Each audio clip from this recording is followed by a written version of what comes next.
Kos Bu Marni terletak di ujung gang kecil, tersembunyi di antara rumah-rumah tua dan pepohonan rimbun yang jarang dipangkas.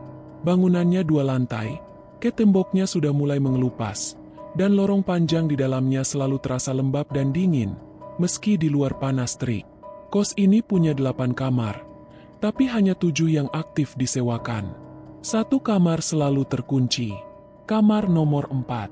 Desi, mahasiswi semester 3, baru pindah ke kos tersebut karena jaraknya yang dekat dengan kampus dan harganya murah. Awalnya, ia tidak curiga apa-apa. Tapi sejak malam keempat, ia mulai merasa ada sesuatu yang tidak beres. Waktu itu sudah lewat tengah malam. Desi baru selesai mengerjakan tugas dan hendak tidur, ketika terdengar bunyi decitan pintu dari luar kamarnya. Suara itu datang dari lorong. Ia diam, ditingkahi suara kriet-kriet, yang seolah pintu berkarat sedang dibuka perlahan. Lalu, hening sejenak. Setelah itu, terdengar langkah pelan, seperti suara sandal kayu yang diseret di lantai ubin. Siapa malam-malam begini? Pikir Desi. Dengan rasa penasaran, ia membuka sedikit pintu dan mengintip keluar. Lorong kosong, lampu redup berkedip-kedip. Tapi pintu kamar nomor 4 sedikit terbuka, padahal sebelumnya selalu terkunci dengan rantai besi dan gembok besar. Desi bergidik.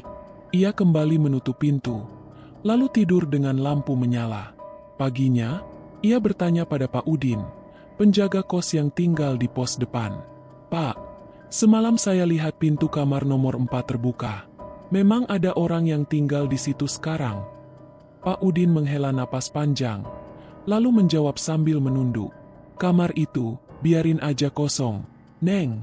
Udah nggak ada yang bisa nempatin lagi." "Kenapa, Pak?" "Itu kamar Bu Marni. Dia meninggal di dalam situ 3 bulan lalu." Desi menelan ludah.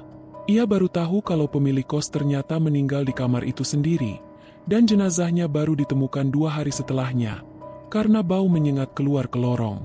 Kata Pak Udin, sejak saat itu, kamar tersebut dikunci rapat. Namun, sejak malam itu, Desi merasa selalu diawasi. Tiap tengah malam, ia mendengar suara langkah kaki menyusuri lorong. Langkah pelan, lambat, seolah kaki renta yang menyeret sandal. Bahkan, beberapa kali ia mencium bau bunga melati masuk lewat celah pintu. Bau yang khas, menyengat, dan sangat tidak wajar di malam hari. 3 hari kemudian, ia semakin yakin kalau ada yang tidak beres. Suatu malam, tepat pukul 2 pagi, terdengar ketukan 3 kali di pintu kamarnya. Tok, tok, tok. Desi langsung terbangun. Ia duduk di ranjang, menahan napas.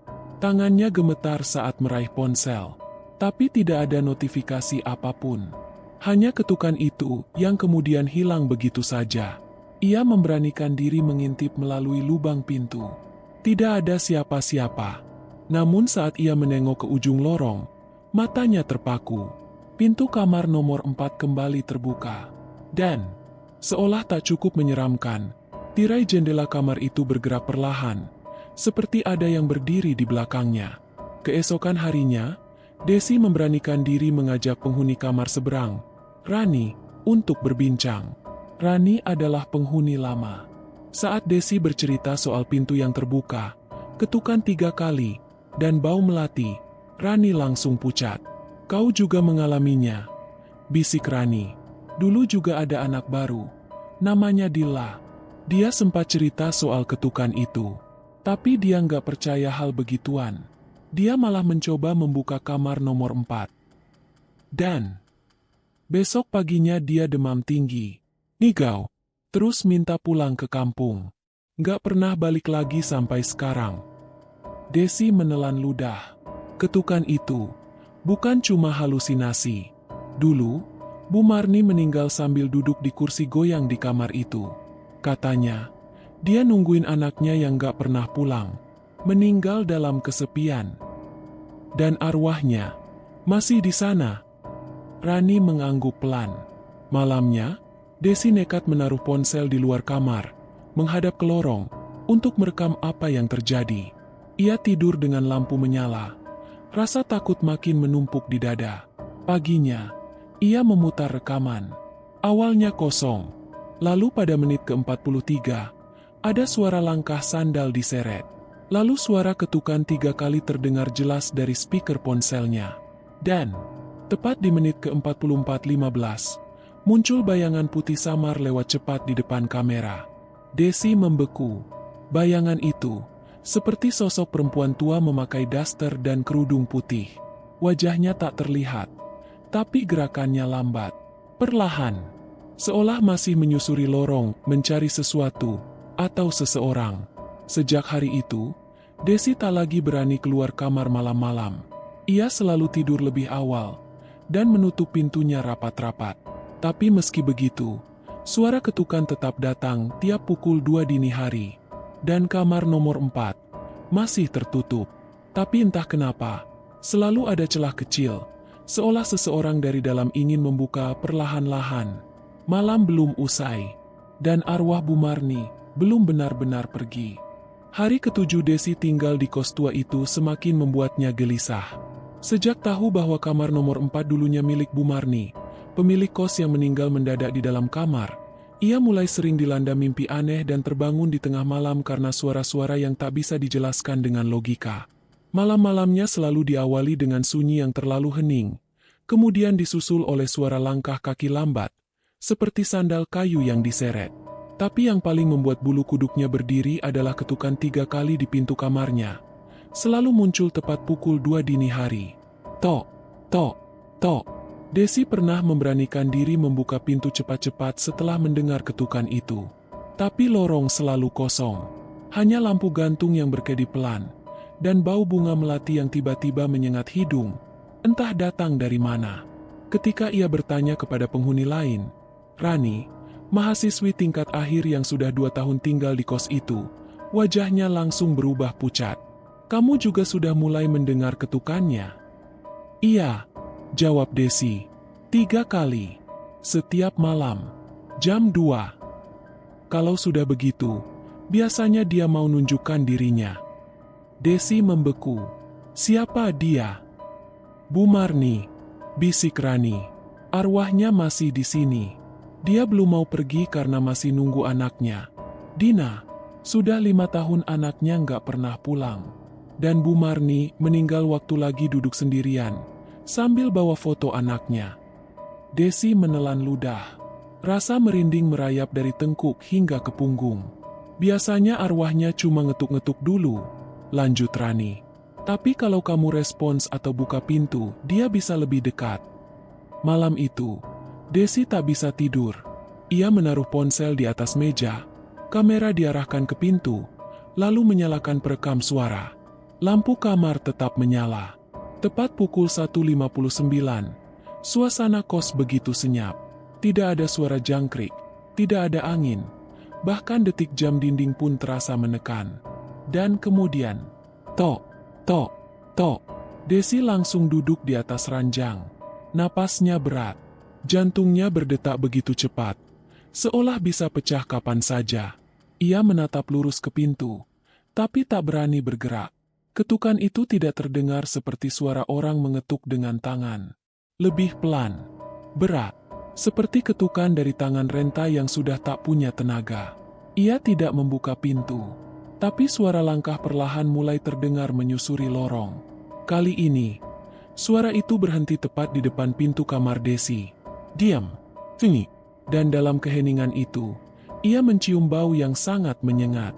Bunga melati, busuk, bercampur aroma kapur barus. Lalu terdengar suara, napas berat dari balik pintu. Seperti seseorang yang sudah sangat tua dan kesepian. Desi menutup mulutnya dengan tangan, menahan diri untuk tidak berteriak. Paginya, ia memutar hasil rekaman. Suara ketukan jelas terdengar. Tapi yang membuatnya nyaris menjatuhkan ponsel adalah suara bisikan perempuan yang muncul setelah ketukan.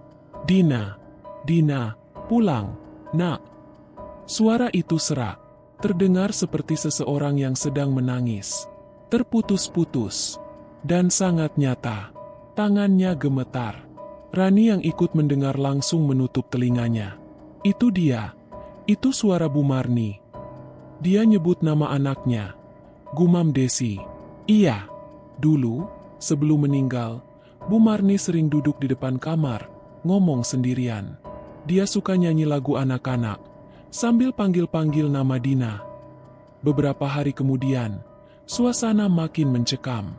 Penghuni lain mulai mengeluh karena terdengar suara orang menangis dari kamar nomor 4. Padahal kamar itu terkunci. Malam Jumat, semua penghuni sepakat tidur lebih awal karena takut. Tapi Desi, entah karena dorongan rasa penasaran atau karena sudah tidak tahan, memutuskan untuk menaruh kamera CCTV mini menghadap lorong. Kamera itu dibeli 2 hari lalu lewat toko online, dengan niat merekam bukti yang lebih jelas. Dan malam itu, pukul 2, terekam sesuatu yang membuat Rani menangis ketakutan saat mereka menontonnya keesokan harinya. Sosok perempuan tua berpakaian daster putih, berkerudung lusuh, dan berjalan perlahan di lorong. Langkahnya berat, bayangannya samar di awal, tapi makin lama semakin jelas. Sosok itu berhenti tepat di depan kamar Desi. Lalu, menoleh ke kamera. Wajahnya tidak sepenuhnya terlihat, tapi yang tertangkap jelas adalah matanya yang kosong, dan senyum tipis penuh kesedihan. Kamera lalu merekam pintu kamar nomor 4 terbuka sendiri perlahan, dan sosok perempuan itu masuk ke dalam, tanpa membuka pintu. Desi tak bisa tidur semalaman setelah melihat rekaman itu. Ia merasa seperti ada yang mengawasinya. Setiap malam, ia terus mencium bau melati meski sudah menutup semua ventilasi. Ketukan masih terus datang, makin keras. Ketika ia curhat lagi ke Pak Udin, pria tua itu hanya bisa menunduk. Bu Marni itu memang kesepian. Neng, Dina itu anak semata wayangnya. Katanya merantau ke kota besar, tapi gak pernah balik. Dia meninggal sambil bawa foto anaknya. Meninggal sambil nunggu. Pak, kalau dia belum tenang, berarti masih ada yang harus diselesaikan. Pak Udin mengangguk pelan. Mungkin selama Dina belum pulang, arwahnya akan terus nunggu. Dan kalau ada yang buka pintu malam-malam, dia kira itu anaknya pulang. Sejak itu, Desi tak pernah lagi membuka pintu di malam hari. Namun satu hal yang membuatnya semakin takut. Ketika suatu malam ia mencoba merekam suara lagi, ia menangkap sesuatu yang belum pernah terdengar sebelumnya. Setelah ketukan 3 kali dan suara tangisan, terdengar kalimat yang jauh lebih jelas. Kamu bukan Dina, tapi kamu mirip. Jangan pergi, ya. Desi mematikan ponselnya. Dadanya sesak, tangannya dingin. Ia sadar arwah itu mulai menyadari keberadaannya. Dan malam belum selesai. Setelah beberapa malam mendengar suara langkah dan ketukan 3 kali di pintunya, Desi mulai merasa kalau keputusannya tinggal di kos Bu Marni adalah kesalahan besar. Kos itu memang murah dan dekat kampus, tapi suasananya terlalu sepi, terlalu sunyi, dan terlalu banyak hal yang tak bisa dijelaskan. Yang paling membuatnya gelisah adalah kamar nomor 4. Kamar itu selalu terkunci. Kata Pak Udin, kamar itu adalah milik Bu Marni, sang pemilik kos yang meninggal mendadak di sana.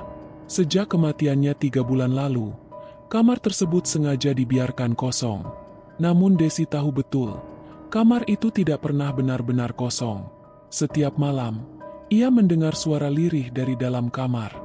Kadang terdengar seperti bisikan, kadang seperti suara langkah pelan. Tapi yang paling membuatnya merinding adalah suara isakan pelan. Suara tangisan perempuan tua dari balik dinding kamar itu. Desi pernah mencoba menutup telinganya dengan bantal, tapi suara itu tetap terdengar.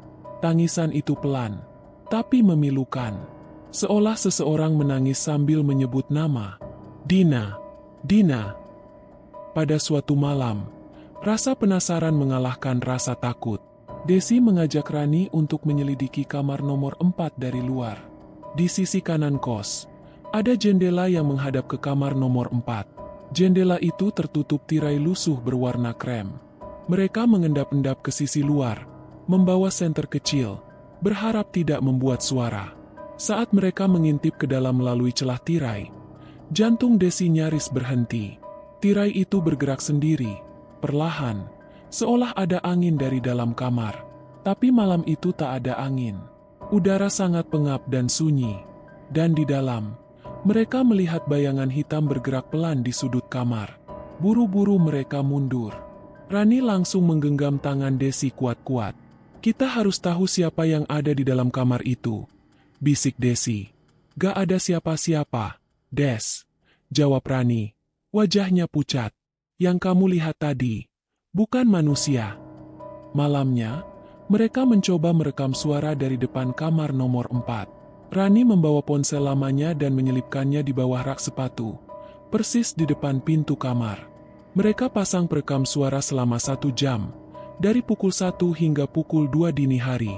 Keesokan paginya, mereka memutar hasil rekaman itu bersama-sama di kamar Desi. Awalnya hanya terdengar suara jangkrik dan desiran kipas.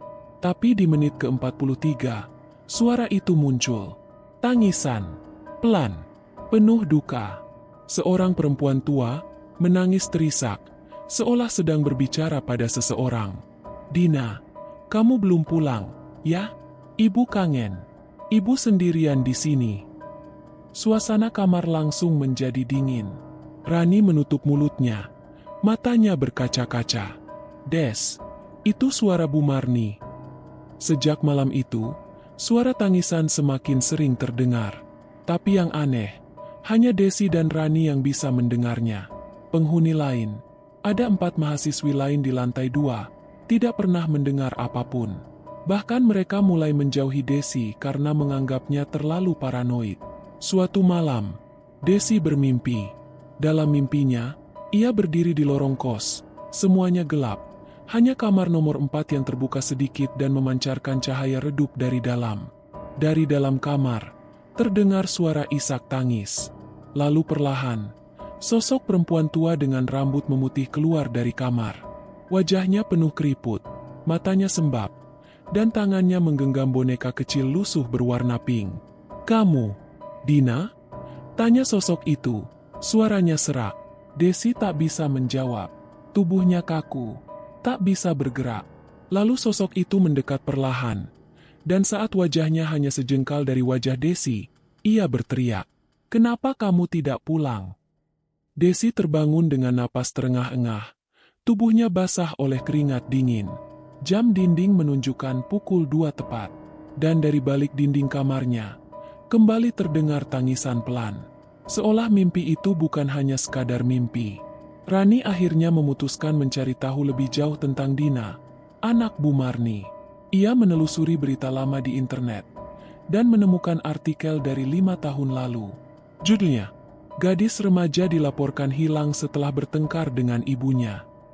Nama gadis itu, Dina Marni. Dalam artikel itu disebutkan bahwa Dina bertengkar hebat dengan ibunya dan keluar rumah. Sejak saat itu, tak pernah kembali. Ada saksi mata yang melihat Dina naik mobil tak dikenal. Kasusnya tak pernah terpecahkan. Rani menunjukkan artikel itu ke Desi. Mereka akhirnya sadar bahwa tangisan yang terdengar selama ini adalah jeritan hati seorang ibu yang menunggu anaknya pulang dalam kematian. Hari berikutnya, Desi memberanikan diri bicara pada Pak Udin. "Pak, Bu Marni masih di sini, ya?" Pak Udin terdiam lama. Ia lalu duduk di bangku tua depan pos dan mulai bercerita. Waktu Dina hilang, Bu Marni gak pernah tidur nyenyak. Tiap malam dia duduk di depan kamar, bawa boneka yang dulu sering dimainkan anaknya. Sambil ngomong sendiri, kadang nyanyi, kadang nangis. Lama-lama dia sakit, tapi gak pernah mau dibawa ke rumah sakit. Saya nemuin beliau udah gak bernyawa. Duduk di kursi goyang kamar nomor 4. Masih pakai mukena. Sambil megang boneka itu. Saya panggil-panggil, gak nyaut. Desi bergidik. Sampai sekarang, saya yakin Bu Marni belum bisa pergi. Jiwanya masih nunggu Dina. Malam itu, Desi bermimpi lagi. Kali ini ia berada di kamar nomor 4. Ruangan itu kosong. Hanya ada kursi goyang, lemari tua, dan foto seorang gadis muda terselip di dinding. Di atas kasur ada boneka kecil, dan suara isakan tangis kembali terdengar. Tiba-tiba, boneka itu bergerak sendiri, perlahan mengarah ke tepi ranjang. Dan dari bayangan gelap di sudut kamar, muncul sosok Bu Marni, matanya menatap kosong. "Kalau kamu lihat Dina, bilang ibu kangen, ya?" Desi terbangun dengan tubuh kaku. Dan pagi itu, di depan pintunya, ia menemukan sebuah boneka kecil lusuh berwarna pink, persis seperti di mimpinya. Pagi itu, suasana kos lebih sunyi dari biasanya. Hanya suara ayam berkokok dari kejauhan dan tiupan angin lembut yang menyelinap dari sela jendela. Tapi bagi Desi, pagi itu adalah awal dari mimpi buruk yang lebih nyata. Semalaman ia tidak bisa tidur. Ketukan 3 kali di pintunya kembali datang, tepat pukul 2 pagi. Tapi kali ini, ia merasa seperti ada seseorang berdiri di balik pintu, menahan napas.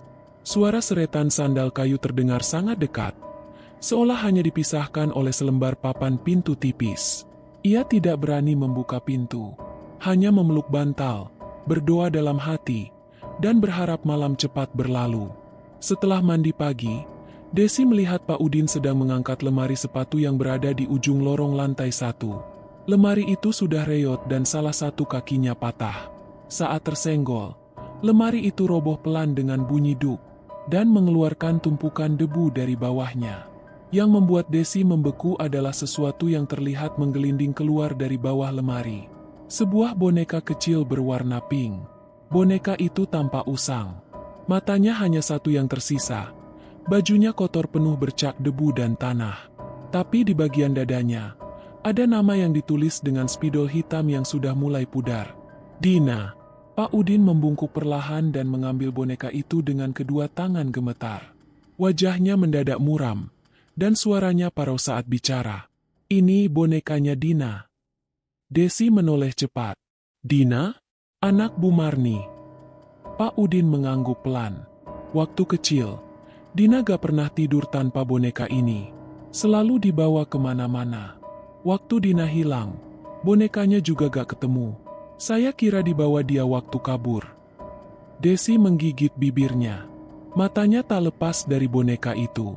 Ada hawa dingin yang tiba-tiba merambat di lorong.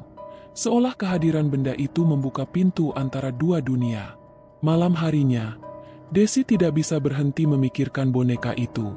Ia mencoba tidur lebih awal, tapi pikirannya gelisah. Sekitar pukul 1.45, ia mendengar suara yang membuat darahnya membeku.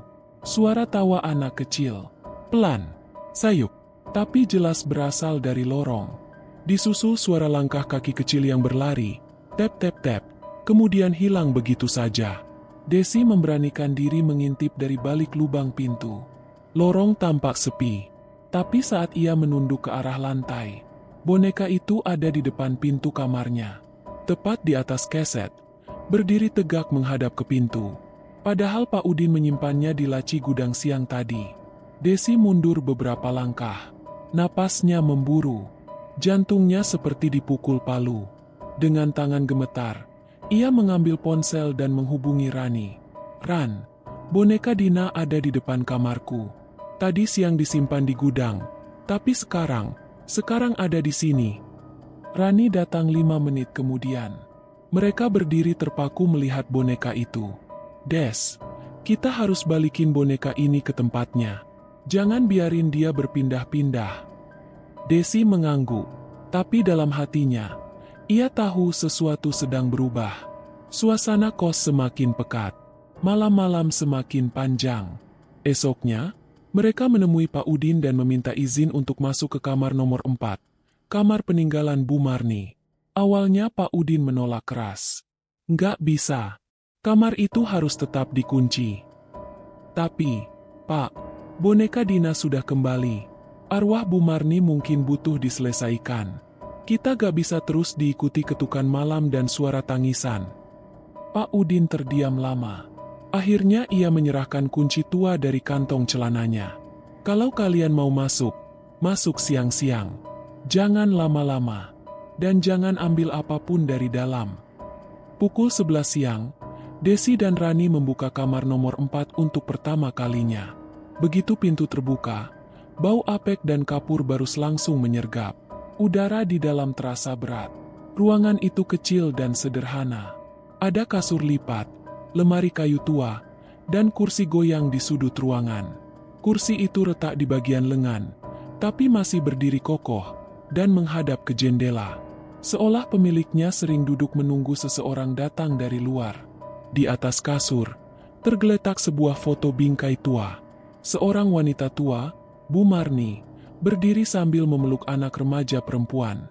"Dina, letakkan bonekanya di sini," bisik Rani, menunjuk ke samping bantal.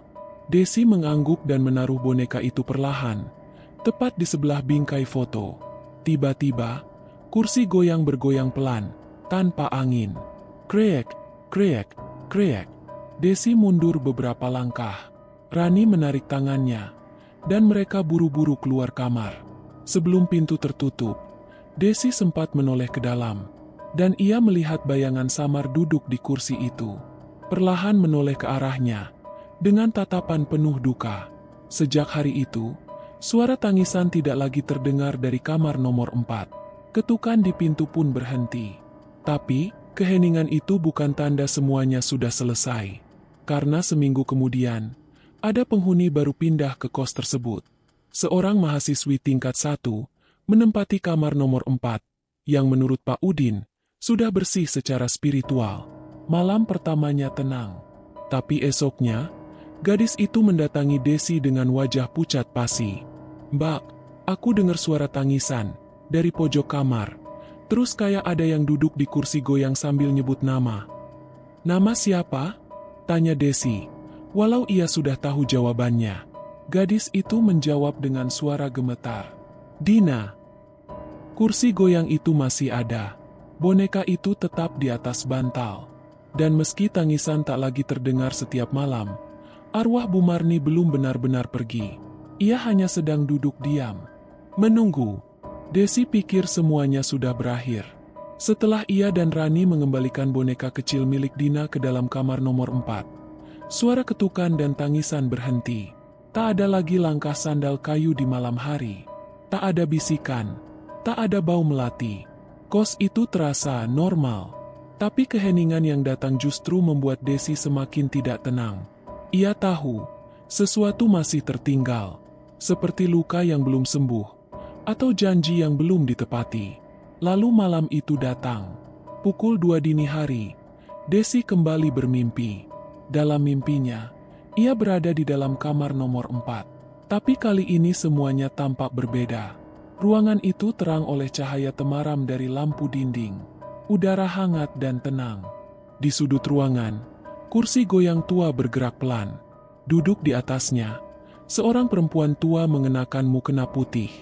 Wajahnya keriput, matanya sembab, dan di pangkuannya ada boneka kecil lusuh. "Dina," bisiknya. "Ibu kangen. Ibu masih nunggu." Desi ingin lari, tapi kakinya tak bisa digerakkan. Ia hanya bisa berdiri terpaku, sementara sosok perempuan itu perlahan menoleh ke arahnya. "Kamu mirip Dina. Mirip sekali. Jangan pergi. Temani ibu sebentar." Desi terbangun dengan napas terengah-engah dan tubuh berkeringat dingin. Tapi yang membuatnya gemetar adalah kenyataan bahwa bau melati kini memenuhi kamarnya lagi. Padahal jendela tertutup rapat. Paginya, Rani menemukan Desi masih terduduk di sudut kamar.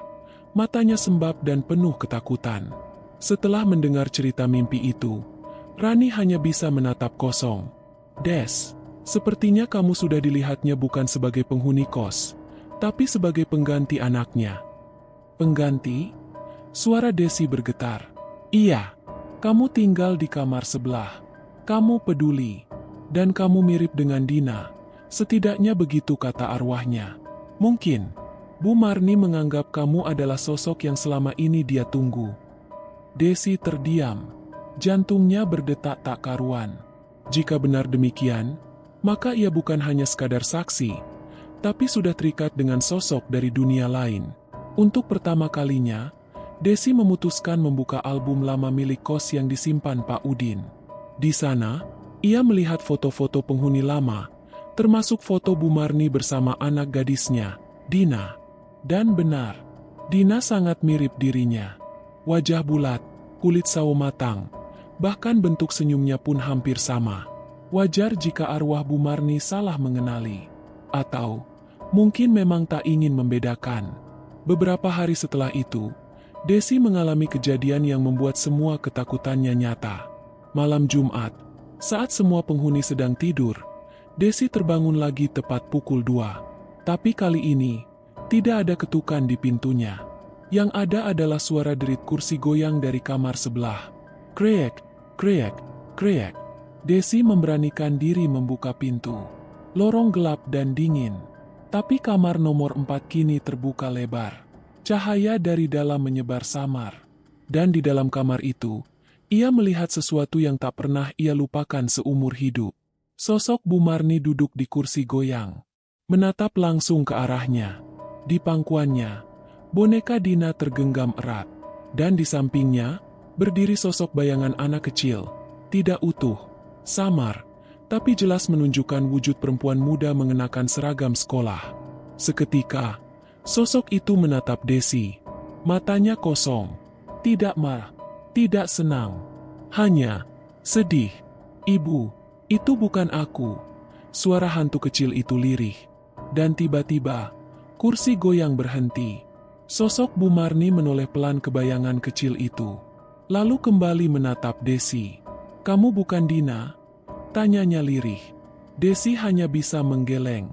Suaranya tercekat. Seketika itu juga, udara di dalam kamar berubah drastis.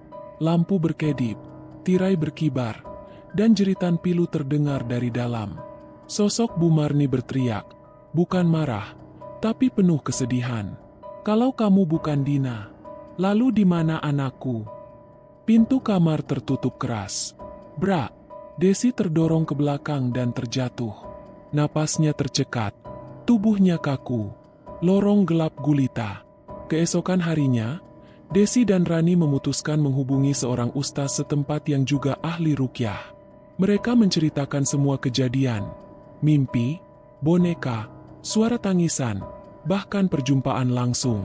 Ustaz itu datang ke kos malam harinya, membawa air doa dan wewangian. Ia membaca surah-surah tertentu di depan kamar nomor 4. Suara azan diputar dari pengeras suara kecil. Saat proses berlangsung, kursi goyang di dalam kamar bergegar sendiri, dan suara perempuan tua menangis kembali terdengar. Kali ini begitu jelas, hingga membuat semua penghuni merinding. Setelah selesai, Ustaz berkata, arwah ini tidak jahat. Ia hanya terikat oleh janji bahwa anaknya akan pulang. Tapi anaknya hilang, ucap Desi lirih. Karena itu ruhnya tetap di sini, menunggu. Tapi bila sudah disampaikan bahwa anaknya tak akan kembali, dan dia diberi pemahaman, insya Allah dia bisa tenang. Malam terakhir sebelum pindah, Desi masuk sekali lagi ke kamar nomor 4. Ia membawa boneka kecil Dina dan meletakkannya di atas bantal. Bu Marni, saya bukan Dina, tapi saya yakin, Dina pun sangat sayang sama ibu. Mungkin dia tidak bisa kembali, tapi dia pasti ingin ibu tenang, istirahat dengan damai. Udara kamar terasa hangat sesaat. Kursi goyang tidak bergerak. Tidak ada suara. Hanya ketenangan yang aneh. Dan bunga melati yang kali ini harum, bukan menyengat. Desi menutup pintu kamar perlahan. Untuk pertama kalinya, tanpa rasa takut. Kini, kamar nomor 4 tetap dikosongkan. Boneka Dina masih ada di dalam, bersama foto tua dan kursi goyang itu. Tak ada lagi ketukan. Tak ada lagi tangisan. Tapi kadang, saat malam sunyi dan angin berbisik, terdengar suara lembut dari dalam kamar itu. Dina, pulang, ya. Bukan jeritan, bukan tangisan, hanya harapan dari arwah yang menunggu pulang.